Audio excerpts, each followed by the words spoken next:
Any model, any make, 'cause he... Are you ready for now? 17 of today's hottest commercial jingles in one all-new Power Pack collection. Move into a new dimension with the biggest commercial songs.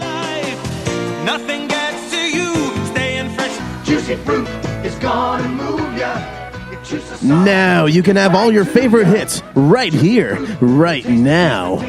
Chart toppers from the Meow Mix commercial, Kit Kat, Toys R Us, C&H, and Chili's. I want my Chili's, baby. Now delivers nothing but the biggest jingles you crave. But to get them, call the number on your screen. I am stuck on... There's never been a jingle collection like this before. Until now. On CD or cassette.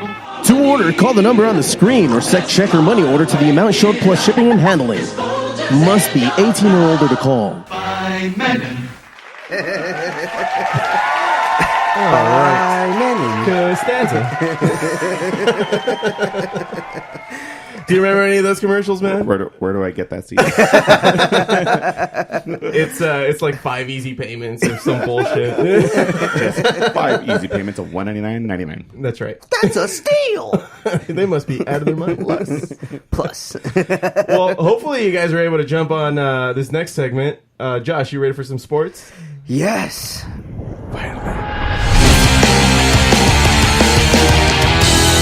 The Sports with Josh. What up, everyone? You guys ready for some sports? There's where Tommy comes in. Yes. Yeah, I All got right, Tommy, one person take it away. excited. I can finally start talking now. That Walking Dead shit. We could just edit that part out. Hey. We had to wake him up. So, Tommy, you watch football? Just a little bit. Just a little bit. Who's your team? NFL? Yeah. Raiders. Oh, man. Oh, I mean, I'm sorry. I'm very sorry. Sorry to I'm hear very that. sorry. Yeah. Hey, you know what? Did you hear about that player, Khalil Mack? I heard he's pretty good. Oh, I heard about him. Yeah. Does he know how to... I think he knows how to blitz, Yeah, he man. knows how to blitz. Yeah, I Yeah, think yeah. you got to hit John Gruden up, man. Maybe you can get that guy. I heard he had a couple tackles. Yeah, a couple interceptions. I'll have to check him out. What the fuck is going on Yeah, right now? exactly. NFL's actually in full swing right now. Raiders actually still winless. It's a long Oh, season. for real? It's a Just long fucking around. That season. sucks. I didn't know that. Yes, they're 0-3. They started the season 0-3. They lost to the Dolphins this last Sunday. Oh, wow. Okay. In a last minute game, by the way, too, because they actually looked pretty good throughout that game. And then fourth quarter came, and they're just like, okay, it's time to shit, guys. Let's go. Like they just shit the bed after that. Dude, and Brian Tannehill's a Hall of Famer, man. Just let it happen. Raiders made Ryan Tannehill look like a Hall of Famer, that's for sure. But a lot of other teams, though, are kind of struggling right now. The NFL right now is not looking like how everyone thought it was going to look like. The Patriots look like shit. Like hot dog shit, too, by the way. Not even just normal shit. You know, like hot, mealy, wet dog shit. That's some bad shit. Oh, it's hard to pick up. Oh, yeah. You got to give it a day or two. Much like the Patriots offense. Yeah. Yeah, and then you also got some surprise teams like the Kansas City Chiefs right now. They have a second-year quarterback in play, and this guy is insane. His name's Patrick Mahomes, and this guy threw 10 touchdowns in 2 games with no interceptions. He's killing it right now. He started his first 2 games. He had 5 touchdowns. I believe the first one was over 400 yards. Second one was like around 200. And then this last game, he threw over 300 yards and another 3 or 4 touchdowns, I believe. Yeah, he has like 12 touchdowns in just 3 games. Jesus. And this is like the fastest. Really? Yeah, this is the fastest start any quarterback has had coming out of the gate. So, it's going to be interesting. And then you also obviously got the Rams, who are number 1 right now. Oh, yeah. Looking real good. Yeah, they look really good. It makes me sick to my stomach. Who's your team? I'm an Eagles fan. Oh, how'd that happen? I get this question every time. I wasn't an NFL fan growing up. So you're a bandwagon fan. That's right. No. Oh, I started following him when I was like in, I want to say freshman year. in high school. When Donovan McNabb was Yeah, there? McNabb and T.O. I jumped in on that because I was only an SC fan. I didn't watch any NFL. I only watched The bandwagon said play school on the side. it said play school. I can go. It was actually a Tonka truck. Okay, I jumped all in the right. Tonka truck and I kept going. Yeah, You know? absolutely. The couple wheels fell off, but you can just go to Toys R Us. Oh wait, no, you can't. Oh. No, but I mean, I've been a fan ever since. 13 years fan. Okay. It was worth it last year. Yeah. I cried when they won the Super Bowl. Yeah, you did. It was one of the saddest things I've ever seen. Fuck you, man. I was happy. Those are tears of joy. Yeah, you were. Some games that are coming up. Obviously, we just the Rams and Vikings just played from when this podcast is airing. But some other games we got coming up right now this week. Hold on, let me pull this up. I was not ready with this. All right. By the way, though, you're talking about the Patriots, man. Yeah. I mean, Josh Gordon hasn't even started playing. Amendola comes back. They always start off 2-2, 2-3, 2-3, 1-3. Yeah, they're just waiting. They have nobody in their division. Getting ready to pounce. Yeah. And Nobody's going to challenge that them. usually is what happens. Like like Tom said, the Patriots usually start off slow, and all of a sudden Tom Brady becomes Superman again. And he has that freaking magic juice that Bugs Bunny gives out in fucking halftime to fucking Michael Jordan. I don't know what the hell he has, but it's something. Yeah, you can't put your money on the Dolphins and the Bills. They're not going to be doing the Jets. I mean, they all have two of them have rookie quarterbacks, and the Dolphins are the Dolphins. They're gonna choke. They're gonna choke. But hold on, I'm sorry. So I mean, what's your analysis right now, Tom, of where the NFL's at? Is it similar to how I'm describing it? Yeah, Chiefs, I mean, it's the Chiefs. I mean, they have a great team. I mean, that Patrick Mahomes. I mean, he has so much help around him. He's got so many weapons. But the thing is, with rookie quarterbacks, you get half a season on tape. The defensive coordinators are so smart; they're going to figure them out. Exactly. And I mean, that's a hell of a division, though, with the Chargers. I mean, even the Raiders. I mean, the Chargers, the Raiders, Chargers and Raiders, the Broncos. It's a hell of a. It's division. a hell of a division. They're you know what? They all had bad games recently, but they're actually pretty good teams. The Chargers actually have one of their top defensive ends is out with an injury right now. Bosa, yeah, Joey Bosa. If this guy plays, the Chargers would be the favorites to win out the AFC West for sure, because they would actually have a legit defense. Yeah. But some highlights, some games to watch on Sunday, guys. The Bengals and the Falcons is actually going to be a pretty good game.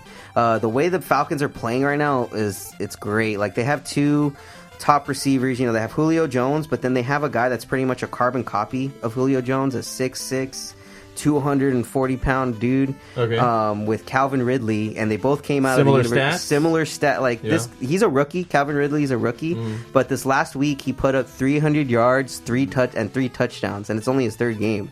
Damn. So balling right this now. guy was balling. He just burned everyone as soon as he caught these balls. It looks like they're gonna have a high flying offense once they kind of get their feet under them. Yeah. Just need a defense. That's all. Yeah, they just need a defense. That's the Drew only thing. Brees still put up more points. That's the crazy thing. I know. So I mean, I think the Falcons will want to I think they'll take it to the Bengals in this one because Bengals are the Bengals. Bengals are the Bengals. They're the Bungles, man. They're gonna bungle it up somehow. They are looking good, but I mean, you can never count on them. You can't, man. You can't because they always look good. Last minute fuck ups or what? They've had they got a 12 ginger as a quarterback. Yeah, so they you can't really rely on them. He doesn't have soul. I get it. What does that tell you? I mean, one year the Bengals actually started. They went 12-4, made it to the playoffs, and they got fucking destroyed in the first game in the playoffs. They only scored one touchdown, but they got. I think it was 48-7 to the Texans, and it was the first playoff win in Texan history. Yeah, so Playoffs? Exactly. Other That's games clutch right there, I like that. You know what? You got the battle of the mediocres with the Browns and the Raiders playing this Sunday. Actually, my whole family's Raider fans, so I'm used to talking this kind of shit all day. The Foo is actually a Raider fan. The gentleman in the other room, the bearded Foo is actually a huge Raider fan. Yeah, he's not of this world. Yeah, that's for fucking sure. And then the Sunday night game is actually going to be the Ravens and the Steelers. That's always a good game because these guys hate each other. These teams have a cartoon hate for each other. Any game they play, someone always gets hurt. I think one year Hines Ward, he was old Steelers wide receiver. He was going out for a run block, and how he went for the run block, he put his helmet first and hit one of the fucking linebackers on the chin and broke his jaw. Oh, shit. Yeah, he's another time too. Like, they took out a linebacker's knees on the Steelers. Like, these guys like go at it all the time. There's bad blood with these guys, so it's gonna be a bloodbath on Sunday for Nice. sure. Oh yeah, always, always. The Ravens. Let's watch that one. Oh yeah, we will. We will, man. We will. So it's gonna be fun. I mean, football's back, full swing. I don't know if you're playing fantasy. How's your? You No, playing fantasy? not into No? fantasy, Oh, unfortunately, okay, yeah, okay. so I'm surprised. No, stay away from that, man, because Yeah. that's killer. I'm in Yeah. that. I'm in that. That's so stressful. Yeah, these guys are always don't. looking at their fucking I'm phones. on my phone on this damn computer. He's doing like, what's my analytics. stats? What's my stats? It's the only time he It's like- busts out a spreadsheet. Yeah. Ain't that the truth? Ain't that the truth? I've never done more statistics in my life. Not even in my own How do you stats know class. what the fuck pivot tables are, man? Never you mind. When rushing yards and yak are involved, I must do it. Yeah. But in more sports news, another big event that's actually coming out is a McGregor fight. You know about this, Foo? I heard a little bit about it. So I heard that McGregor went up to his antics and he was making an ass out of himself again. Oh, of course. Actually, McGregor is going up against Khabib Nurmagomedov. And yeah, Sure. right. You Say that you 10 times practiced that fast. That's a guy. I had to. Shit, when you see that many freaking vowels in a name, that's good. Oh God, I gotta practice. Yeah, man. So this apparently these guys have had a feud for like the past 4 years, stemming all the way back to 2014, and it started with Khabib was originally like an up and comer. They thought he was going to be like the next Conor McGregor in the featherweight division where Conor was originally, and because of injuries, he had to step away from the sport several times, so he never really got to. But he's seeing with all these injuries, he kind of just stepped to the side, and all of a sudden, he's seeing Conor McGregor's star rise from defeating Jose Aldo in 13 seconds to all of a sudden Mayweather, and so it all kind of culminated. They kind of had jabs back and forth, but it kind of hit its boiling point this last April. And you guys remember what happened this last April involving Conor McGregor? Was that the bus? When That he threw was that That stuff bus to the situation. That was the Yeah. bus attack. And so this actually stemmed because of Nurmagomedov. So on April 3rd, video surfaced of Nurmagomedov and his entourage initiating a scuffle with Artem Lobov, a longtime friend and training partner of McGregor. 2 days later, immediately following the UFC 223 media event, McGregor and a crew of his own arrived at Barclays Center and discovered Nurmagomedov and his manager on a bus shared with a number of other fighters. And then, as you've seen in the videos, people that have seen the video, all of a sudden you see Conor McGregor get That's a crazy. divider and throw it at the bus. Jeez. And he broke the glass, and some of the guys actually got glass in their face. Some of the fighters, so they had to get pulled from the car. That's crazy, dude.